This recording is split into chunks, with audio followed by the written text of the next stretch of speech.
Welcome to Lessons in Leadership. I'm Steve Adubato with my colleague, Mary Gamba. We did not coordinate our clothing today. We don't usually do that, do we? It's just, I don't know. No, and every once in a while I'll have my gray blazer on and you've got on gray. I've got a maroon blazer. So I just think it's really funny. The universe definitely aligned. Yeah, so we're talking about fashion for a half hour. No, we are not. We're talking about leaders in law, and we kick off the program with Vito A. Gagliardi, Jr., managing partner, Porzio Bromberg Newman, and also president, CEO of Porzio Government Affairs. Vito, my friend, good to see you. Good to see you. Thanks for the privilege of being with you. Hey, Vito, do this for us. You went into the law a few years back because you have a passion for what? It was really history. I, as a young man, very young, quite frankly, grade school, read a lot about history, American history, and it seemed to me Lincoln, Jefferson, Madison, all of these people doing significant things were lawyers. And so I decided not so much that's what I wanted to do, but by the time I was 7, I was certain that's what I was going to do, and I'm blessed to be doing it. Now, fast forward a few years in the business, and your area of expertise, let everybody know, is? Sure. Education law and employment law on the defense side, management side. All these years later, your passion for the law right now is what, given these incredibly difficult challenges and uncertain times for law firms across this country? Well, as has been the case throughout our history, ironically enough, lawyers play an important role in various aspects of our lives. It even fascinated me when you watch the news, how many stories are about lawsuits and lawyers and the impact of the judicial branch of our government. Absolutely. And right now, for better or for worse, we have to acknowledge that lawyers and the judicial branch of government are playing a very significant role in the context of our constitutional democracy. It is not a boring time to be in law. Mary, pick it up. Vito, what have you found to be the major difference between when you went into law and the young leaders, the young adults that are choosing to go into law today? Have the attributes changed? Have the skills changed in terms of what you need to be successful in the legal profession? Well, I think generationally, the interest in sacrificing so much of your life in order to be successful at this profession has diminished. That is to say, and not just for lawyers, but doctors and other professionals, the amount of time you have to devote not just to the study, the academic aspect of it, but the act of being a professional and devoting time, weekends, nights, whatever. There's less interest in that sort of sacrifice. And I don't say it in a derisive way that it's necessarily bad, but it is a fact that it's unrealistic to expect that the individuals who graduate from law school today are willing to throw themselves at the profession and make themselves whole by working and putting other things to the side the way mine was. There are exceptions to every rule, but that's the way I respond to your question in a general way. I had a quick follow-up to that. How much of a role did artificial intelligence, AI, how much does that play in these young adults, their ability not to cheat the system? We don't want to cheat in law or in the process of getting there, but how much is it? And social media. Right, but I'm getting to how much of it has made it not easier, but now they have a tool that if I need to find some legal precedent for something, I'm not going to the legal library. I'm going to go through a bunch of books. I can go to ChatGPT, type it in, and at least have a start, no? A few years ago, a medical professional in the area of mental health, particularly for children, wrote a book, and the name of the book was How to Raise Well-Adjusted Children in the Age of Instant Everything. And the age of instant everything naturally touches on our profession. The individuals who are lawyers now didn't go to school with AI. So the answer to your question really can't be found for about 2 or 3 more years. But what you have to balance, I think, we're talking about work-life balance. Now let's just talk about work-work balance. Naturally, you need to take advantage of the technology to make you efficient. Clients will insist on it, and the competitive aspect of litigation will insist on it. But you want to make sure you're not trading that for laziness. There's still has to be room for creativity and intellect. And one thing that I don't think artificial intelligence is going to change is this. A lawyer that I respect a great deal, he's passed away. His name was Mike Cole. He was chief counsel to Governor Kane. I worked for him for a while. His wife, Janie LeVecchia, was on the Supreme Court. He taught me that the most important thing that lawyers bring to the table is their judgment. Clients will dump a complicated set of facts in their laps and ask the lawyer this question: what do you think I should do? And if you can't answer that question on a regular basis, you are not very valuable to your clients. And so artificial intelligence is a tool, but it's not going to replace that critical skill that lawyers have to bring to the table when they're asked to solve problems. Vito, let me follow up. And Mary, I'm sorry, I thought you were going to combine social media and AI, but you went in a very strong direction there. But I do want to follow up on this, and I'll tell you why. Vito, I have no problem saying you and I are, quote, old school guys, all about relationships.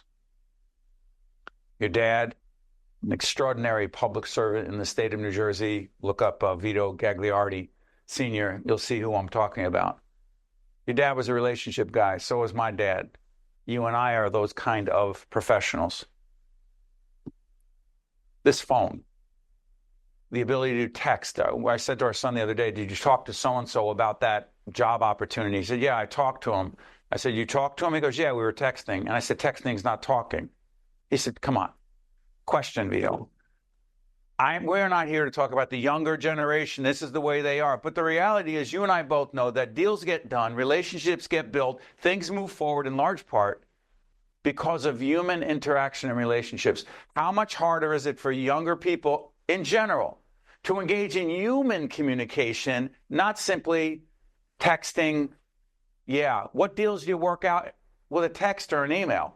So experienced lawyers will tell you, as we were talking a moment ago about balancing efficiency with professionalism, will tell you that yes, for quick court appearances, for certain depositions, doing it online is so much more efficient. Get in the car, drive to the courthouse, whatever. But when you went to court for those court appearances, or when you were regularly taking depositions in person, the conversations while you were waiting in the hallway, sitting in the courtroom, those sort of conversations often lead to two things: more expedited resolution of differences, and, as you are just pointing out, the building of relationships. And trust. And trust. Trust, I think, of course, is part of a good relationship. And so in my 35 years or so of practicing law, I'll tell you what hasn't changed, even with the prevalence of basically all the knowledge the world has literally in your pocket. The one thing that hasn't changed is this: the most consistent way to get new clients is word of mouth. What people say about you. Now, they may be able to look things up, but of course, clients love it when someone that they trust says, here's who I use to solve this problem. You should reach out for this person. And so I try to encourage younger lawyers, just as you're pointing out, to recognize that dynamic has not changed. The building of relationships leads to successful outcomes, leads to enhancing your reputation, leads to more success in the marketplace.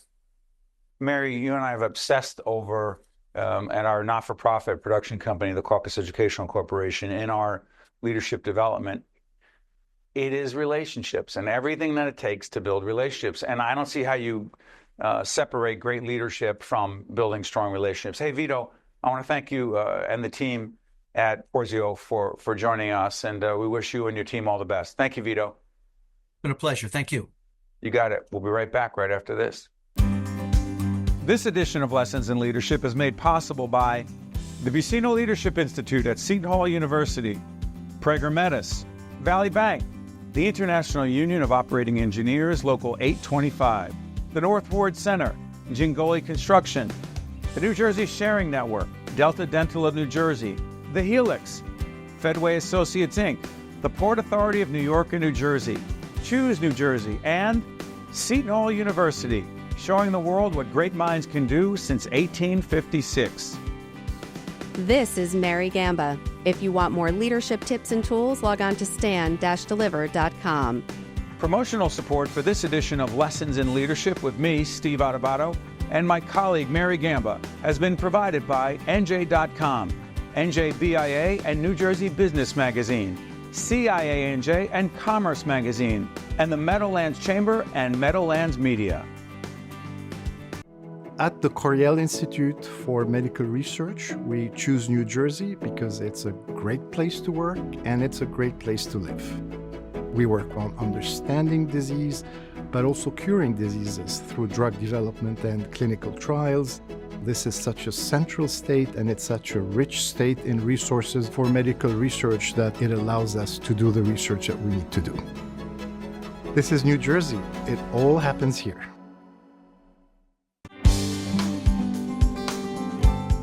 We are honored to be joined once again by our good friend Keith Banks, former vice chair of a little bank called Bank of America, and also the chair of the board of the Hackensack Meridian Health Network Board. Hey, Keith, good to see you, my friend. Always good to be here, Steve. Thank you.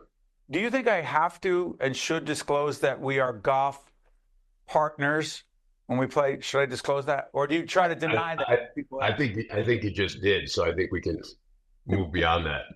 Okay, hold on. You ready? This is about leadership, and you've had incredible leadership roles, both in the bank, at Bank of America, and also the new bank, Liberty Bank of New Jersey, we'll talk about in a second, but also at HMH, Hackensack Meridian Health. You didn't expect this question. The connection between leadership and golf. There is none. No. Look, I think the biggest difference is when you're on a golf course, you're depending on one person and one person only. That's you. And which is good and bad. One of the biggest transitions you have to make when you move into a leadership position, and I went from being an individual contributor, I was a portfolio manager, I was an equity research analyst, so it was kind of like golf. If I got it done, I got it done. If I didn't, I didn't, and it was on me. The biggest transition when you go into leadership is you are now as good as the people around you, and you are now, leading other leaders and leading other teammates. So it's a very different dynamic, and it takes a while to get used to if when you're in your first role in that regard. I like to ask that question of people who play golf a lot. We don't, Keith, let's just say this. Keith and I enjoy golf. We don't have the level of confidence playing golf that we have in our business life. Is that a fair assessment, Mr. Banks? That's a very fair assessment, okay. and actually a kind assessment. Yeah. Okay, so how about this? More than a few years at Bank of America, also on a whole variety of boards.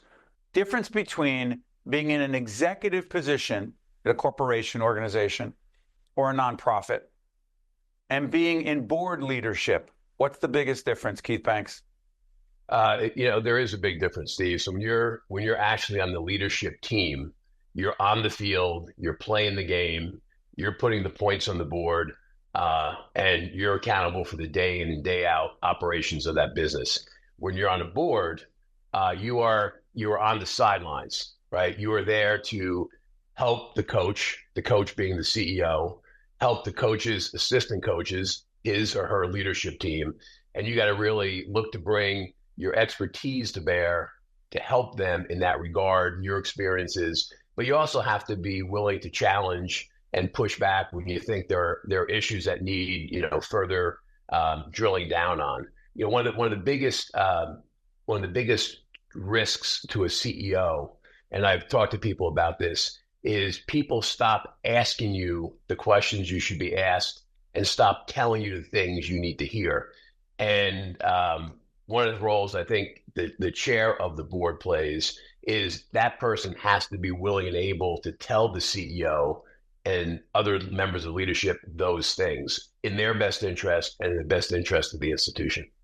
Let me also share that at Hackensack Meridian Health, the CEO, Bob Garrett, been with us many times. Check out our website. You'll see past interviews with Bob. And Bob and I talk leadership all the time, as well as he does with Keith and Keith's role as chairman of the board. Hey, Keith, you told me, I don't know, a year ago or so, you were going to slow down. You used the word retirement. You did. Now, yeah, you're laughing because beyond your golf game, you're not only chairman of the board at Hackensack Meridian Health, but Liberty Bank of New Jersey, you and a group of folks are engaged in a startup of a new bank. That doesn't sound like retirement to me. What the heck is Liberty Bank in New Jersey, and how challenging to lead a startup? Yeah, talk about the antithesis of where I came from, right? I came from working for, I actually worked for JP Morgan for 16 years as well. A little small company? Yeah, so I went from being the second largest bank in the country to a de novo or startup bank. But no, it's a lot of fun. I had done this a number of years ago with a different group of friends, but a great group of people approached me, people I consider friends, people I like and trust. And what they recognized is the number of true community banks in New Jersey has shrunk dramatically. In fact, an interesting statistic, over the last 20 years, the number of banks based in New Jersey has dropped by 60%.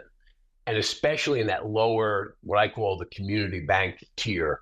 And so there's a real need at that level. And think when I say that, think businesses with revenues below $100 million. So they're kind of under the radar screen, typically of the bigger banks and even the larger regionals. So we're going to go in, we're working hard to get this bank open. Our goal is to have it open by the fourth quarter of this year. We're working with the FDIC now on the application process, and we're excited about it. Those are the feds who regulate banks, right, Keith? That's correct. And they've got to ultimately approve. If they don't approve you, you do not become a bank. So it's as it should be, quite a rigorous process, and we're well in the midst of that as we speak.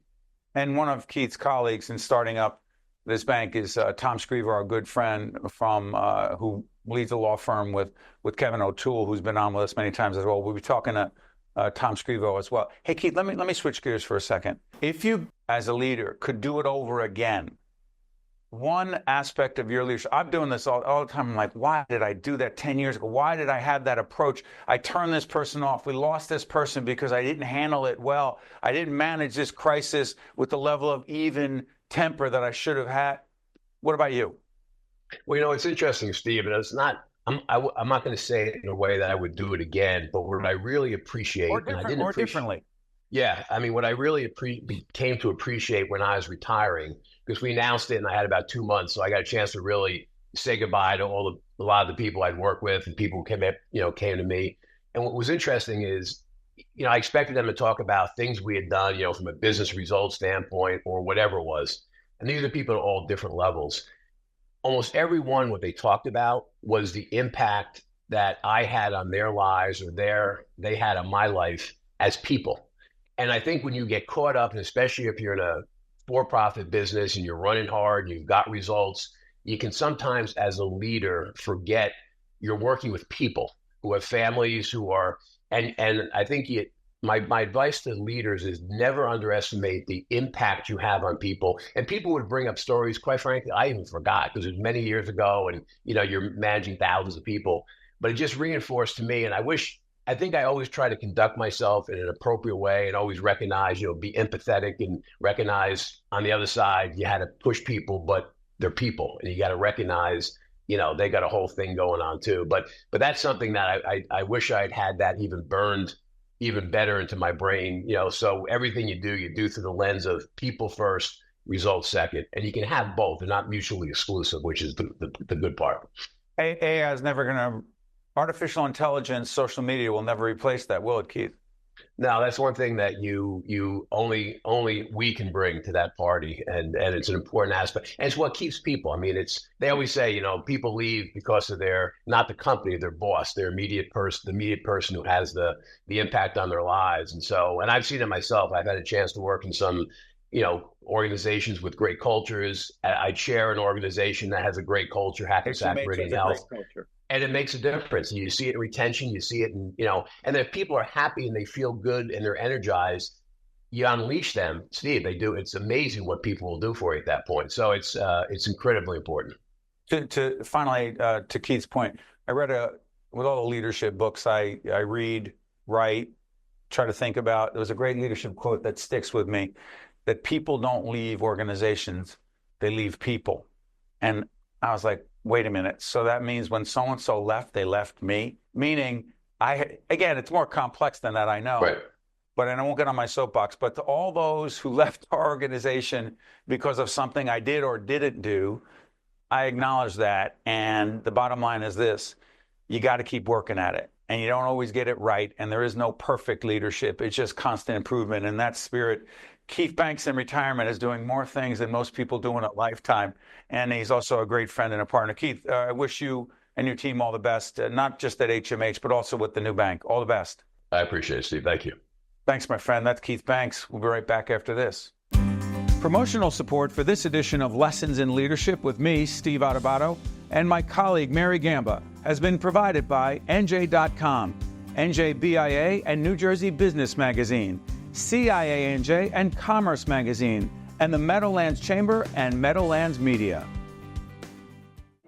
At the Coriell Institute for Medical Research, we choose New Jersey because it's a great place to work and it's a great place to live. We work on understanding disease, but also curing diseases through drug development and clinical trials. This is such a central state and it's such a rich state in resources for medical research that it allows us to do the research that we need to do. This is New Jersey. It all happens here. Welcome back to Lessons in Leadership. Steve Adubato with Mary Gamba. Hey, Mary, when we have some time to talk and we're not interviewing people, we always ask, hey, what should we be talking about? At some point, we'll be talking about this book, Peace in Every Step of Mindfulness in Everyday Life. This has been recommended by Mary Gamba. Who is it? Thich Nhat Hanh is how you pronounce it. That's the author. And also the foreword is from the Dalai Lama. Mm-hmm. Tease this, so we'll do it at a later point. Why did you even recommend this? Because I'm going in a totally different direction in this conversation. Yeah, for those that follow along on Lessons in Leadership, every year I have a theme, and this year's theme, I don't know if I could say it on television, but pretty much it's just do it. Just let things go. Just go for it. Right. Last year was all about intentionality. This year it's about letting yourself choose your destiny. And I did a Google, said, all right, what types of books are there? I listened to some Dalai Lama stuff. That was a little bit too hokey for me. So I found Thich Nhat Hanh, and it's just about grounding yourself, being present, being aware, and being in the moment, and knowing that as human beings, we just heard Keith Banks talk about it just a moment ago. We are all human beings at the end of the day. So we have to treat everyone with kindness, with respect, and just with a degree of empathy. And that's what Thich Nhat Hanh talks about. All right, I changed my mind. We were going to talk about this book, Original Sin, and we've got time. We've got all day. No. Now you got me into the peace in every step thing. So the reason I want to talk about this book at a later point is because it's a Jake Tapper book, and my colleague, media colleague, and Jake Tapper and Alex Thompson, they wrote the book all about. Oh my God, I couldn't believe that they covered up that President Biden wasn't cognitively all that. Wow, geez, you didn't see that. Point being, at a later point, we'll talk about leadership and who gets to tell the leader in the top position it's time to step down and what happens when you don't confront that reality. But Mary, sorry, I'm going back to peace. All right. So, truth be told, as we're taping today, we'll always see things later. Mary, I was in a cranky, go ahead, not as you're likely to do right now. Yesterday I was in a frozen.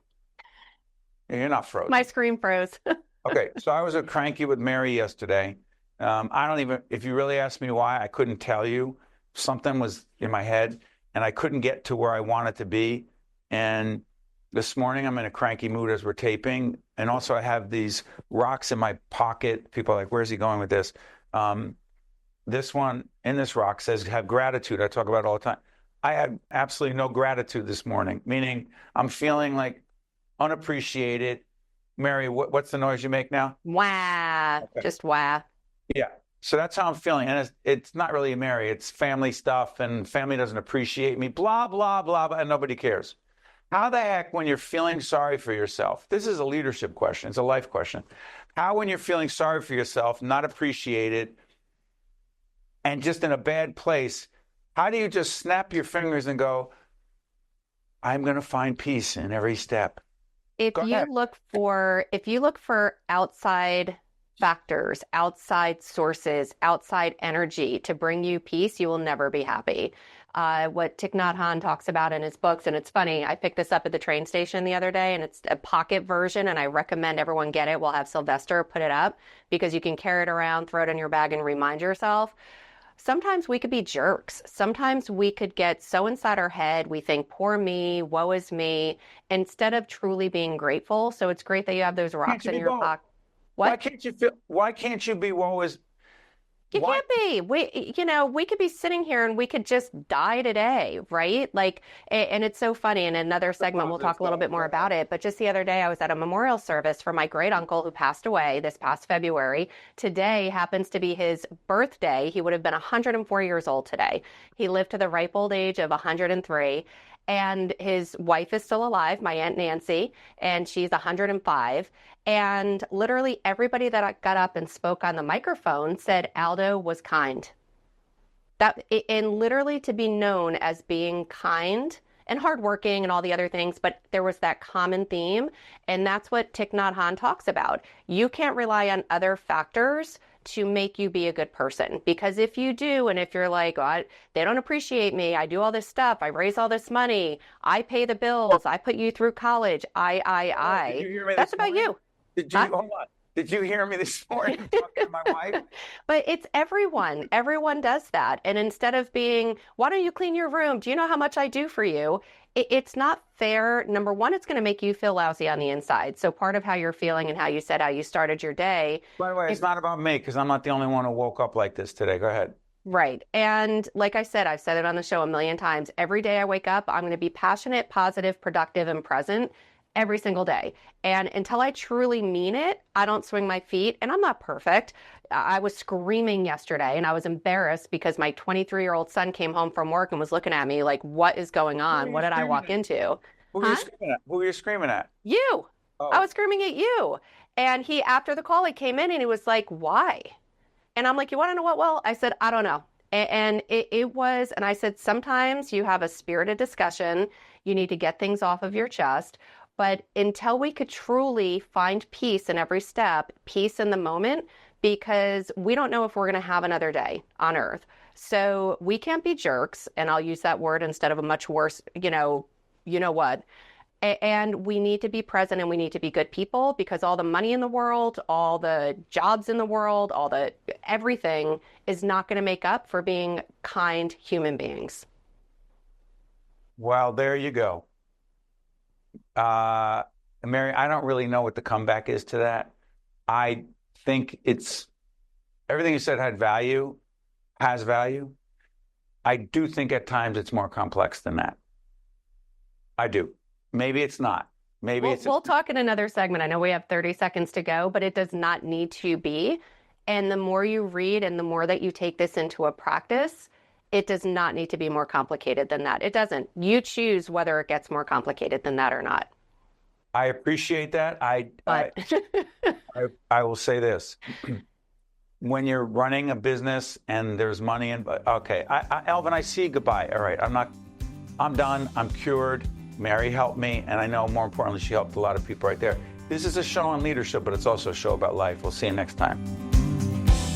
This edition of Lessons in Leadership is made possible by the Buccino Leadership Institute at Seton Hall University, Prager Metis, Valley Bank, the International Union of Operating Engineers, Local 825, the North Ward Center, Jingoli Construction, the New Jersey Sharing Network, Delta Dental of New Jersey, the Helix, Fedway Associates Inc., the Port Authority of New York and New Jersey, Choose New Jersey, and Seton Hall University, showing the world what great minds can do since 1856.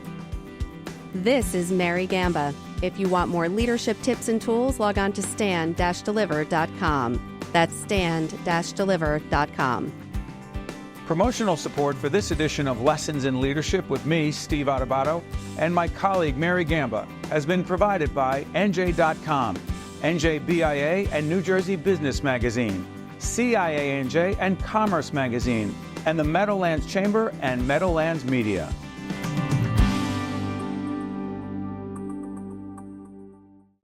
At the Coriell Institute for Medical Research, we choose New Jersey because it's a great place to work and it's a great place to live. We work on understanding disease, but also curing diseases through drug development and clinical trials. This is such a central state and it's such a rich state in resources for medical research that it allows us to do the research that we need to do. This is New Jersey. It all happens here.